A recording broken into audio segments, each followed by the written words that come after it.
엄마, 그냥 찜질방으로 가세요. 정수는 순간 귀를 의심했다. 찜질방? 그녀는 손에 들린 봉투를 꽉 쥔 채 멈춰섰다. 봉투 안에는 며칠 동안 손수 담근 김치며 장아찌가 들어있었다. 자식들에게 좋아할 반찬을 준비하며 몇 날 며칠 설렜던 자신이 허망하게 느껴졌다. 엄마도 편하시잖아요. 저희 집이 워낙 좁고 민준이도 공부해야 하고 서로 불편한 상황을 만들기 싫어서요. 아들 김영수가 덧붙였다. 그는 어딘지 모르게 무심해 보이는 얼굴로 시선을 피했다. 며느리 이선아가 옆에서 끼어들었다. 어머니, 제가 근처 찜질방 괜찮은 곳 알아봤어요. 거기서 푹 쉬고 가시면 좋을 거예요. 아이들 학원도 늦게 끝나고 집에 오면 피곤해서 시끄러울 수 있으니까요. 며느리의 표정은 마치 좋은 배려를 제안하는 것처럼 보였지만 정순에게는 그 말이 가시처럼 박혔다. 정순은 아들을 바라보았다. 그래, 너희가 바쁜데 내가 괜히 왔구나. 그럼 찜질방에서 잘게. 목소리는 최대한 담담하려 애썼지만 속이 쓰리고 억울한 기분은 어쩔 수 없었다. 어머니, 다음에 저희가 제대로 준비해서 편하게 모실게요. 영수는 핑계 같은 말을 덧붙이며 문 앞에서 봉투를 받았다. 아니야, 오늘 온 김에 잠깐 보고 가려던 거였어. 정수는 짧게 웃으며 뒤돌아섰다. 하지만 그 순간 등 뒤에서 들린 며느리의 목소리가 그녀의 발걸음을 멈추게 했다. 어머니, 이런 반찬 사실 필요 없어요. 요즘은 사 먹는 게 더 간편하고 좋잖아요. 너무 고생하지 마세요. 정수는 조용히 멈춰선 채 숨을 내쉬었다. 필요 없다고? 이 봉투를 싸며 자신이 느꼈던 설렘과 기대감이 그 한마디로 허공에 사라져 버린 듯했다. 그래. 너희가 그러면 그런 거지.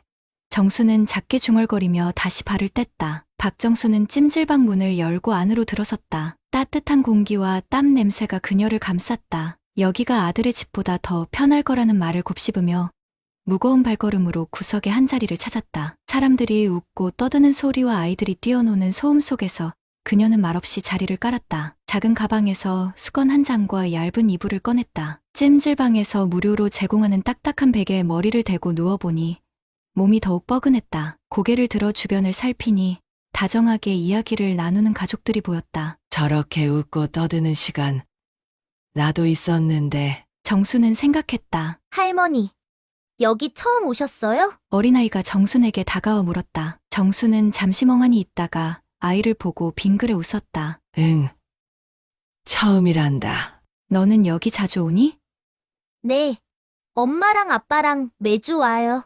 찜질방에서 밥도 먹고 놀기도 해요. 아이의 해맑은 목소리는 정순에게 더욱 큰 공허함을 안겨주었다. 나는 찜질방에서 가족과 함께 웃어본 적도 없네. 아이의 엄마가 다가와 아이를 데리고 가며 정순에게 가볍게 미소를 보였다. 밤이 깊어가며 정수는 잠이 오지 않았다. 찜질방 바닥은 차갑고 딱딱했으며 주변 사람들의 코 고는 소리가 귀에 울렸다. 이게 다 뭘까?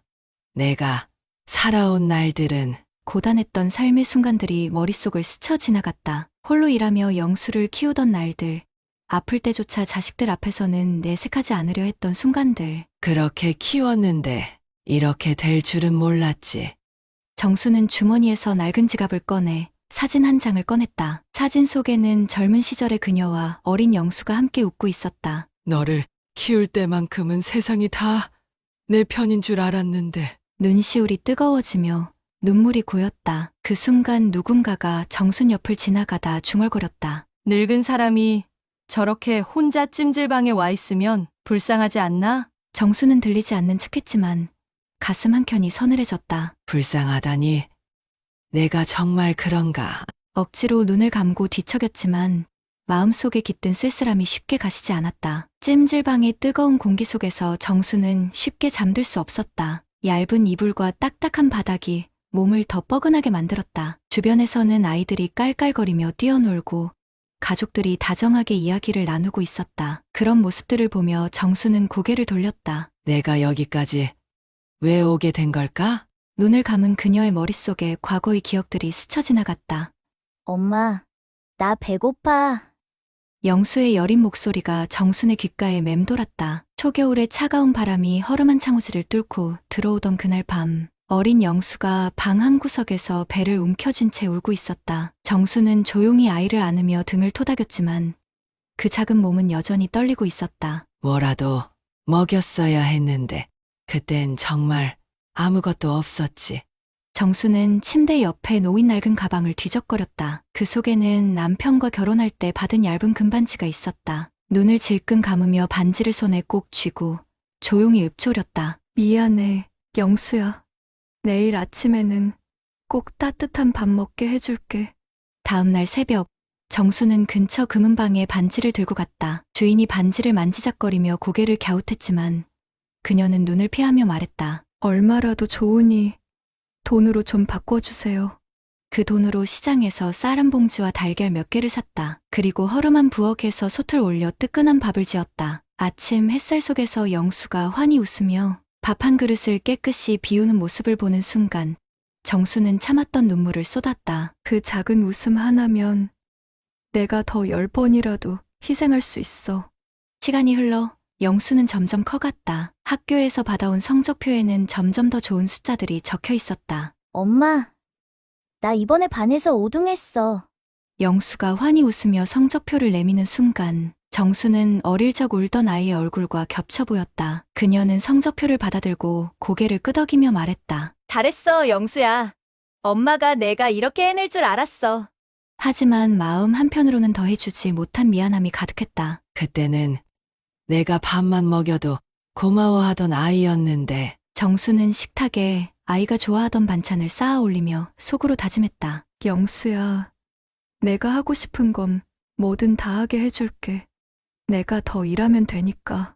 그녀는 이른 새벽부터 밤까지 2가지 일을 했다. 낮에는 시장에서 무거운 짐을 나르며 허리 통증을 참았고 밤에는 건물 화장실을 청소하며 굳은 손으로 바닥을 닦았다. 어느 날 영수가 물었다. 엄마, 왜 매일 그렇게 일만 해? 정수는 웃으며 말했다. 너 잘 되라고. 너만 잘 크면 엄마는 아무것도 필요 없어.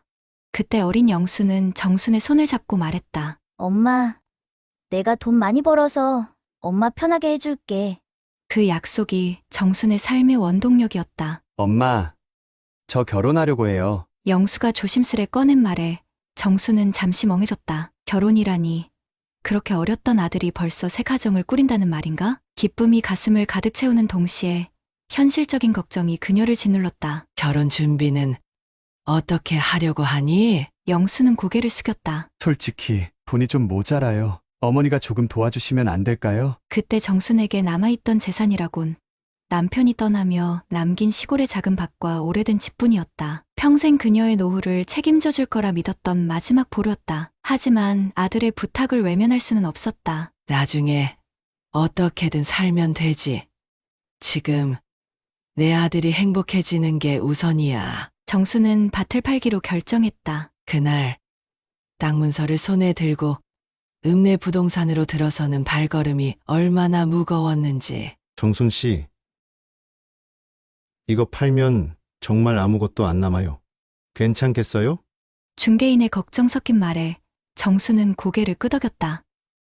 네, 자식이 잘 사는 걸 보는 게 부모의 행복이라잖아요. 그 돈은 아들의 결혼식 비용으로 쓰였고 그녀는 빈손이 되었지만 아들의 행복한 얼굴을 보는 것으로 마음을 다독였다. 결혼 후 몇 년 뒤 영수와 며느리는 맞벌이를 시작했다. 어린 손자, 손녀를 돌볼 사람이 없었고 정수는 자연스레 그들의 보모가 되었다. 어머니, 민준이가 열이 많이 나요. 저희는 오늘 야근이라 어머니가 봐주셔야 할 것 같아요. 며느리의 다급한 전화를 받은 정수는 허겁지겁 손자를 안아들고 밤새 간호했다. 민준이는 열에 시달리며 자꾸만 앓는 소리를 냈다. 젖은 수건으로 이마를 닦아주며 정수는 수십 번도 더 기도했다. 내가 대신 아플 수만 있다면. 다음 날 새벽 민준이의 열이 조금씩 내리기 시작했다. 정수는 흐트러진 머리를 쓸어 넘기며 깊게 숨을 내쉬었다. 자신이 소진되는 건 중요하지 않았다. 아이가 건강을 되찾았다는 사실 하나로 충분했다. 저 아이가 잘 자라기만 하면 돼. 내가 할 수 있는 건 이뿐이야. 손주를 돌보며 보내는 날들은 길고 힘들었지만 아이들이 그녀를 부르며 웃는 얼굴을 보고 모든 피로가 눈 녹듯 사라졌다. 할머니, 내가 제일 좋아해. 작은 손이 정순의 주름진 손을 꼭 잡고 있던 그 느낌이 지금도 손끝에 남아 있었다. 정순은 좁고 답답한 찜질방 바닥에서 몸을 웅크린 채 눈을 감았다. 그렇게 전부를 내어줬는데 이제는 내가 찜질방에 있어야 한다니. 지난 세월의 희생이 그녀의 마음을 후벼 팠다. 작은 한숨이 새어나왔다. 그때는 내가 그들에게 세상이었는데 이제는 세상에서 밀려난 기분이 드는구나. 그녀는 여전히 불 꺼진 찜질방의 천장을 바라보며 자신에게 스스로 묻고 또 물었다. 내가 이렇게 살려고 그들을 위해 모든 걸 바쳤던 걸까? 정수는 찜질방에서 하룻밤을 보내고 다음날 아침 찌뿌둥한 몸을 일으켰다. 그래. 이젠 집에 가야지. 여기서 더 있어봤자 무슨 소용이람. 작은 가방을 챙겨 찜질방을 나선 그녀는 한 손에 따뜻한 호빵을 들고 천천히 걸음을 옮겼다. 마음은 여전히 어두웠지만 아침 공기를 들이마시며 평정을 되찾으려 했다. 그런데 길을 걷던 중 그녀의 눈에 익숙한 모습이 들어왔다. 아들 영수와 며느리가 외식하는 모습이었다. 두 사람은 근처의 고급 레스토랑 안에 앉아 있었다. 설마 아니겠지? 정수는 순간 자신이 잘못 본 것이기를 바랐다. 하지만 참가 자리에서 환하게 웃으며 대화하는 두 사람의 얼굴은 아무리 봐도 아들과 며느리였다. 그녀는 얼어붙은 듯 레스토랑 밖에서 멈춰섰다. 테이블 위에는 주문한 음식들이 가득했고 두 사람은 와인잔을 부딪히며 웃음을 터뜨리고 있었다. 어제 내가 찜질방에서 추위를 견디며 잠들었는데 정수는 심장이 빠르게 뛰는 것을 느꼈다. 머릿속은 혼란으로 가득 찼고 숨이 가빠졌다. 아들은 며칠 전 사업이 어려워 힘들다는 이야기를 반복했다. 더구나 어제는 집에 머물지 말고 찜질방에서 쉬라고 권유했던 아들이다. 힘들다던 사람이 이렇게 즐겁게 외식을 하다니. 그 말은 다 거짓이었나. 정순의 머릿속엔 과거 그녀가 아들을 위해 했던 희생들이 스쳐 지나갔다. 가진 재산을 모두 내놓았던 날들, 손주를 돌보며 밤을 새웠던 기억들이 모두 얼룩지는 기분이었다. 정수는 문득 창 너머로 아들이 손에 무언가를 들고 있는 것을 보았다. 그것은 작은 쇼핑백이었다. 며느리에게 건네며 웃는 모습에 정수는 깊은 배신감을 느꼈다. 힘들다더니 이렇게 쇼핑까지. 나는 왜 그렇게 믿었을까? 정수는 한참을 식당 밖에 서서 망설이다가 발걸음을 돌렸다. 그녀는 굳이 아들과 며느리에게 다가가지 않았다. 뭐라고 해야 할까? 내가 여기 있다는 사실을 말하면 그들이 죄송하다고 할까? 아니, 어쩌면 난 그냥 귀찮은 존재였을지도 모른다. 그녀의 마음속에는 참을 수 없는 무거움이 자리 잡았다. 정수는 손에 들린 호빵이 식어가는 것도 잊은 채 터벅터벅 길을 걸었다. 그녀의 눈에는 금방이라도 눈물이 쏟아질 것 같았다. 내가 왜 찜질방에서 견뎠는지, 왜 그들을 믿고 희생했는지 그 이유를 모르겠구나. 집으로 돌아가는 길이 길게만 느껴졌다. 외식 장면에서 받은 충격은 단순한 배신감 이상의 것이었다. 그것은 그녀의 지난 세월과 희생이 모두 무너져 내리는 기분이었다. 정수는 낡은 가방을 끌고 자신의 집으로 돌아왔다. 문을 열고 들어선 순간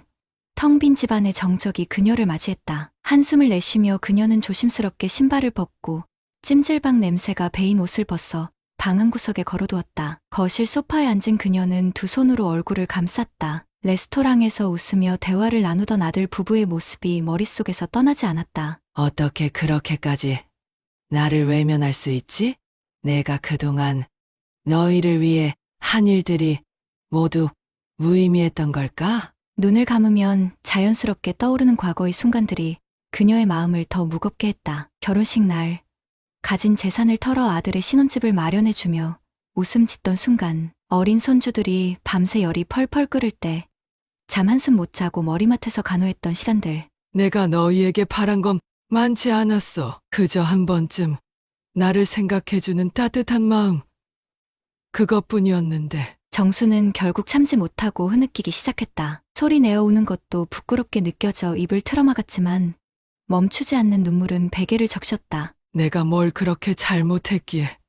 내가 뭘 그렇게 부족했기에. 소파 옆 작은 테이블 위에는 몇 년 전 찍은 가족 사진이 놓여 있었다. 그녀는 사진을 집어들었다. 사진 속 아들과 며느리는 환한 웃음을 지으며 행복해 보였다. 그땐 정말 우리가 한 가족이라고 생각했는데 이제는 나 혼자였던 것 같구나. 사진을 내려놓는 손길이 떨렸다. 그녀는 사진을 천천히 뒤집어 테이블에 내려놓으며 말했다. 이제는 더 이상 너희에게 기대지 않겠다. 내가 나를 챙기지 않으면 아무도 날 챙기지 않겠지. 그녀는 벌떡 일어나 옷장을 열었다. 정리되지 않은 옷가지들을 하나씩 꺼내며 아들에게 건네기 위해 준비했던 선물, 상자를 눈길 한 번 주지 않고 옆으로 밀어냈다. 나 자신을 위한 시간을 가져야 해. 더 이상 이 아이들에게 휘둘리지 않겠다. 거실 창문을 열어 찬 공기를 마시며 정수는 결심했다. 이제는 내가 먼저 거리를 두자. 나도 나를 위해 살아야 할 권리가 있으니까. 그녀는 처음으로 마음의 짐을 내려놓은 듯한 평온함을 느끼며 작은 미소를 지었다. 비록 그 미소는 가벼웠지만 새로운 시작에 희망을 품고 있었다. 하지만 시작은 쉽지 않았다. 아무리 가사 일을 하고 마당을 정리해도 머릿속은 복잡하기만 했다. 레스토랑에서 행복해 보이던 아들 가족의 모습이 자꾸만 떠올랐다. 그녀는 눈물로 베개를 적시며 밤을 지새우는 날이 이어졌다. 그렇게 하루하루를 보내던 어느 날, 정수는 새벽 일찍 눈을 떴다. 어두운 방 안에서 이리저리 뒤척이던 그녀는 문득 중얼거렸다. 이러다가는 내가 먼저 쓰러지겠어. 이러지 말아야지. 일어나서 찬물로 얼굴을 씻어내고 그녀는 다짐했다. 오래 방치해 두었던 텃밭에 나가기로 한 것이다. 모종삽과 장갑을 챙겨 텃밭으로 나가자 흙내음이 코끝을 스쳤다. 손으로 상추를 뽑고 호미로 잡초를 정리하는 동안 그녀의 얼굴에는 오랜만에 옅은 미소가 번졌다. 그날 저녁 정수는 밭에서 수확한 상추와 쌈채소를 한가득 씻어 밥상을 차렸다. 혼자 먹는 밥상이었지만 정성껏 준비한 음식을 먹으며 그녀는 생각했다. 내가 나를 위해 이런 걸 해본 게 언제였더라? 며칠 뒤 마을회관에서 열린 모임에 참석해보라는 친구의 권유에 정수는 처음에는 망설였다. 하지만 오랜만에 사람들과 시간을 보내는 것도 나쁘지 않을 것 같아 모임 장소로 나섰다. 회관에 들어서자 정순을 알아본 마을 친구들이 환하게 웃으며 다가왔다. 정순 씨, 이렇게 오랜만에 보네. 잘 지냈어? 우리 지금 바느질 모임하고 있었어. 같이 앉아서 해볼래? 정수는 살짝 어색했지만 자리 한쪽에 앉아 친구들과 함께 손바느질을 시작했다. 손끝으로 천을 꿰매는 단순한 작업에 집중하는 동안 마음이 점차 가벼워지는 것을 느꼈다. 이거 뭐 만드는 거야? 작은 파우치야 만들고 나면 내 것도 하나 챙겨줄게. 그래? 고마워. 이런 것도 만들어 보니 재미있네. 모임이 끝나고 친구들과 함께 근처 카페에 들러 차를 마시며 도란도란 이야기를 나눴다. 정수는 그동안 혼자 집에만 틀어박혀 있던 자신의 모습을 떠올리며 이렇게 말했다. 괜히 집에서 혼자 있을 게 아니라 더 자주 나와야겠어. 집으로 돌아온 정수는 갑자기 오래된 책장 한쪽을 열어보았다. 그곳에는 과거 그녀가 뜨개질을 배우면서 모아둔 실과 도구들이 가득했다. 이게 다 아직도 있었구나. 한번 다시 해볼까? 작은 스웨터를 뜨기 시작한 그녀는 예전처럼 실을 손끝으로 넘기며 패턴을 짜내려갔다. 처음에는 손이 굳어 서툴렀지만 점점 익숙해지는 느낌이었다. 완성된 조각을 들여다보며 그녀는 생각했다. 내가 나를 위해 무언가를 만든다는 게 이렇게 즐거운 일이었구나. 그 후 정수는 매일 아침 한두 시간씩 뜨개질에 몰두했다. 때로는 마을회관에서 친구들과 함께 작품을 만들며 웃음을 나누었다. 그녀는 이제 더 이상 자식들에게만 의존하지 않고 자신의 삶에서 즐거움을 찾기 시작했다. 몇 주 후 정수는 마을에서 열리는 축제에서 자원봉사자로 나섰다. 아이들에게 전통 놀이를 가르쳐주고 어르신들에게 음식을 나눠주며 바쁘게 시간을 보냈다. 정순 씨, 정말 열심히 하시네요. 덕분에 분위기가 더 좋아졌어요. 아니야. 내가 도움받은 게 더 많지. 그날 밤 그녀는 집으로 돌아오며 별이 가득한 하늘을 바라보았다. 내가 이렇게도 살 수 있다는 걸 왜 몰랐을까? 이제는 더 이상 누구에게 기대지 않겠어. 정순의 얼굴에는 환한 미소가 가득했다. 그녀는 자신의 삶을 자신만의 방식으로 다시 만들어가고 있었다. 그리고 그 삶은 점차 풍요롭고 활기차게 변하고 있었다. 정순의 평화로운 저녁, 갑작스럽게 전화기가 울렸다. 발신자 표시에는 아들 영수의 이름이 떠 있었다. 한동안 연락이 없던 아들의 전화였다. 무슨 일일까? 정수는 차분히 전화를 받았다. 어머니, 저예요. 영수요. 잘 지내시죠? 오랜만에 듣는 아들의 목소리에 정수는 한순간 마음이 흔들렸지만 침착하게 대답했다. 그래. 잘 있다. 웬일이냐? 영수는 잠시 머뭇거리더니 본론을 꺼냈다. 사실 어머니, 사업이 좀 어렵게 됐어요. 급하게 자금이 필요한데, 어머니가 좀 도와주실 수 있을까요? 정수는 순간 가슴이 덜컥 내려앉았다. 자신을 찜질방에 보냈던 날, 그리고 가족끼리 외식하며 웃던 장면이 머릿속을 스쳐 지나갔다. 하지만 이제는 흔들리지 않았다. 정수는 차분히 말을 꺼냈다. 영수야, 내가 잘 살면 나는 괜찮아. 그런데 이제 나도 내 삶이 중요하단다. 어머니, 부탁드릴게요. 조금만 도와주시면 다시 일어날 수 있을 것 같아요. 영수의 간절한 목소리가 들려왔지만 정수는 단호했다. 영수야, 내가 다시 일어서는 거야. 그게 내 몫이야. 나는 이미 내 결혼에 가진 전 재산을 다 내놨고 손주들 돌보며 내 시간을 다 썼다. 그때도 너희가 고맙다는 말 한마디 한 적이 있었니? 어머니, 그때는 영수는 말을 잇지 못했다. 정수는 미소를 지으며 말했다. 영수야, 내가 나를 찜질방에 보내고 외식하던 날을 나는 아직 잊지 못한다. 그때 내가 얼마나 비참했는지 알아? 이제 나도 내 인생을 살아야겠다 싶더구나. 내 가족이 있잖아? 그들과 힘을 합쳐 이겨내봐라. 어머니, 영수의 목소리는 더 이상 간절하지 않았다. 실망과 후회가 섞여 있었다. 하지만 정수는 흔들리지 않았다. 영수야, 나도 내 인생이 있다.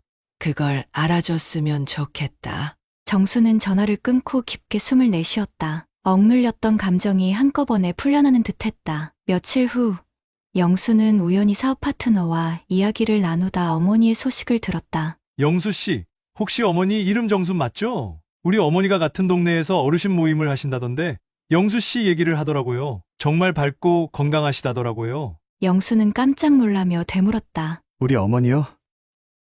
요즘 잘 지내신다고요? 그럼요. 어르신들끼리 마을회관에서 그림도 그리고 운동도 하신다던데요. 우리 어머니가 정순 어머니 덕분에 외로움이 많이 사라졌다고 하셨어요. 동료의 말을 듣는 순간 영수의 마음은 복잡해졌다. 어머니가 홀로 쓸쓸히 지내고 계실 거라 생각했던 자신과는 달리 어머니는 새로운 삶을 즐기고 계셨다니, 그가 알던 어머니는 항상 가족을 위해 헌신하고 희생만 하던 분이었다. 집으로 돌아온 영수는 소파에 앉아 한동안 휴대폰을 만지작거리며 고민했다. 그는 어머니와의 지난 날들을 떠올렸다. 결혼할 때 도움을 요청했을 때도 아무 말 없이 주셨지. 손주들이 아플 때도 밤을 새워 간호하셨고, 그런데 나는 어머니에게 뭐 하나 제대로 해드린 게 없었구나. 어머니의 찜질방 이야기가 다시 떠올랐다. 그날 어머니가 얼마나 비참하셨을까. 내가 집에 못 들게 하고 찜질방에서 혼자 밤을 보내게 했는데 나는 가족들과 외식을 하면서 웃고 있었잖아. 영수는 점점 자신이 어머니에게 했던 행동들이 얼마나 이기적이고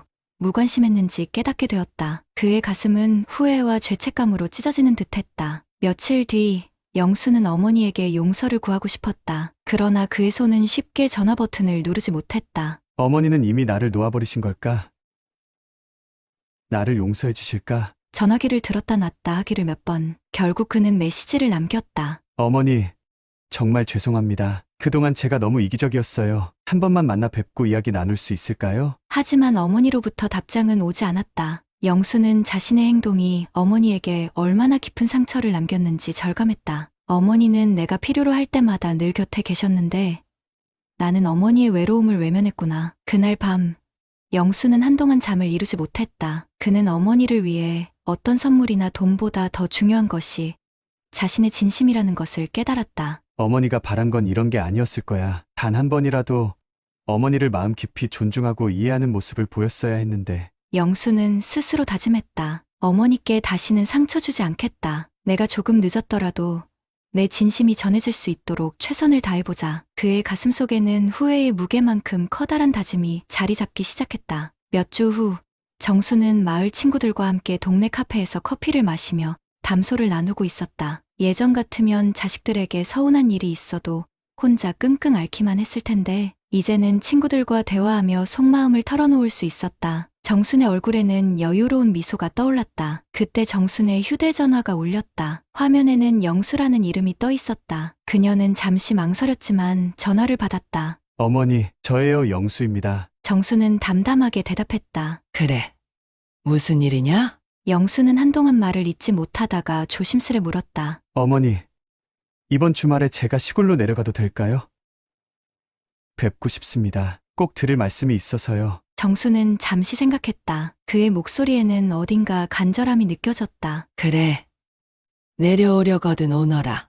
그 주말, 영수는 아내와 아이들을 데리고 정순의 집을 찾았다. 문 앞에 서 있던 영수는 어색한 표정으로 문을 두드렸다. 정순이 문을 열자 영수는 주저하지 않고 무릎을 꿇었다. 어머니, 정말 죄송합니다. 그동안 너무 이기적이었어요. 어머니를 힘들게 하고 상처 준 걸 이제야 깨달았습니다. 정수는 그런 영수를 잠시 바라보다가 차분히 말했다. 영수야, 내가 너를 원망하지 않았다고는 못하겠다. 하지만 이제는 나도 나 자신을 위해 살기로 했다. 내가 사과하러 온 마음은 고맙다만 내가 진정으로 바라는 건 내가 내 가족과 함께 더 성숙한 삶을 사는 거란다. 영수는 눈물을 글썽이며 고개를 숙였다. 어머니, 정말 반성하고 있습니다. 앞으로 어머니께 잘하겠습니다. 자주 찾아뵙고 연락도 드릴게요. 정수는 미소를 지으며 아들의 어깨를 가볍게 두드렸다. 그래.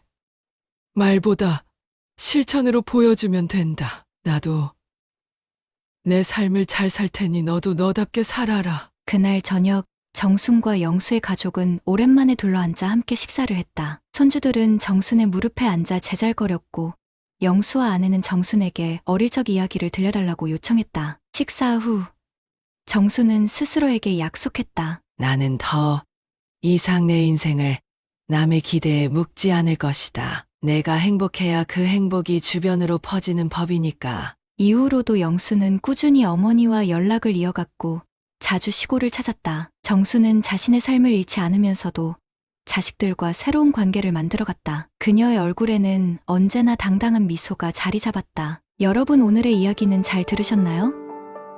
나이가 들수록 자식들에 대한 마음이 복잡해지곤 합니다. 사랑하기에 더 섭섭하고 기대하지 않으려 해도 어느 순간 마음 한구석이 허전해지는 건 어쩔 수 없죠. 오늘 이야기 속 정순 어머니는 스스로를 돌보며 자신의 삶을 찾아가는 법을 배웠습니다. 자식에게 모든 것을 내어줬던 세월을 지나 이제는 자신의 행복을 생각하며 살아가는 어머니의 모습이 많은 분들에게 공감을 줄 거라 생각합니다. 혹시 여러분도 자식들에게 서운했던 순간이 떠오르셨나요? 또는 이제라도 더 소중히 살아가고 싶다는 다짐이 생기셨나요? 부모로서의 삶도 중요하지만 무엇보다 나 자신을 아끼고 사랑하는 것도 정말 중요합니다. 구름 같은 이야기와 함께 해주셔서 진심으로 감사드립니다. 여러분의 삶을 위로하고 공감할 수 있는 이야기를 계속해서 전해드리겠습니다. 구독과 좋아요로 응원해주시면 큰 힘이 됩니다. 따뜻하고 행복한 하루 보내세요.